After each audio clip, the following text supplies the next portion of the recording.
Hello, hello mga ka-MU! Welcome to Murang Ulam! Isang mapagpalang araw po sa inyong lahat. Sa araw na ito, magluto tayo ng masarap na lutong tilapia. So una, budburan muna natin ng asin ang nalinis na nating tilapia. So depende sa inyo kung gaano karaming isda ang bibilhin ninyo dahil iba-iba tayo ng laki ng pamilya. Next, meron tayong patatas.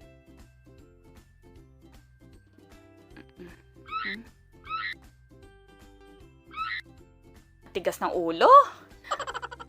So, ang patatas natin ay ipiprito lang.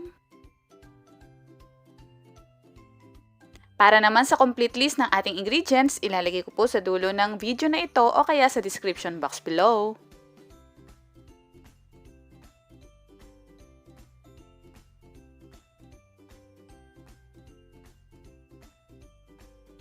Sunod naman, iprito din ang saging na saba.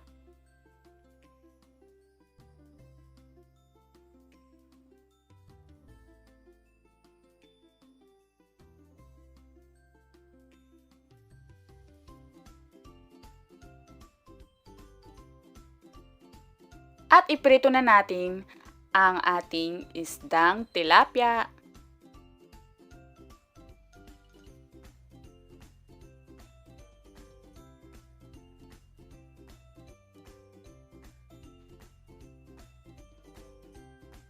Igisa sa mainit na mantika ang sibuyas.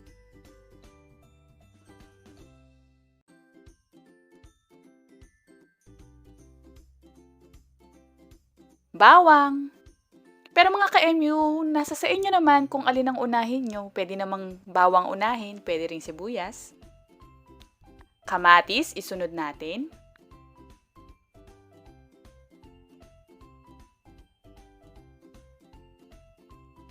Lagyan na natin ng konting patis. At hayaan natin itong kumulo at lumambot.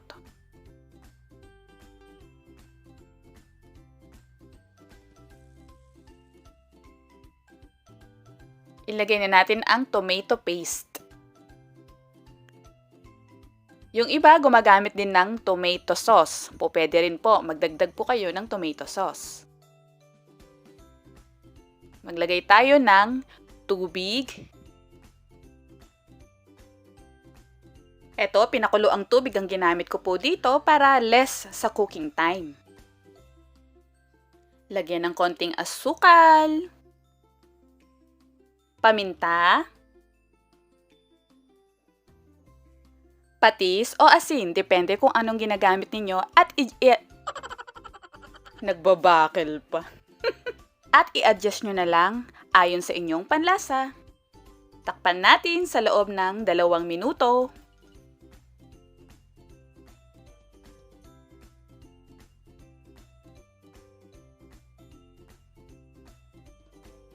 Ilagay na ang tilapia para maglasa na ito.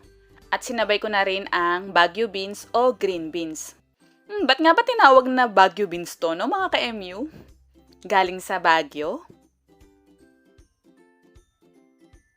At takpan natin sa loob ng 1 minuto.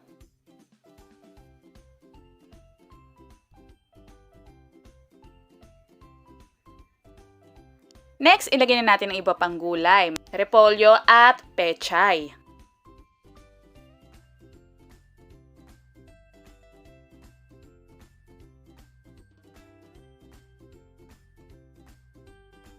Takpang muli sa bululday.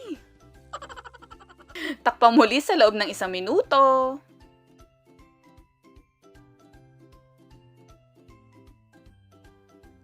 At panghuli, ilagay na natin ang mga pinirito nating gulay. So mga ka-MU, pwede rin naman na unahin ninyo ang mga gulay at ihuli ang isda. Nasa sa inyo naman po yun kung yun ang mas bet ninyo. Narito na ang ating Pocherong Tilapia.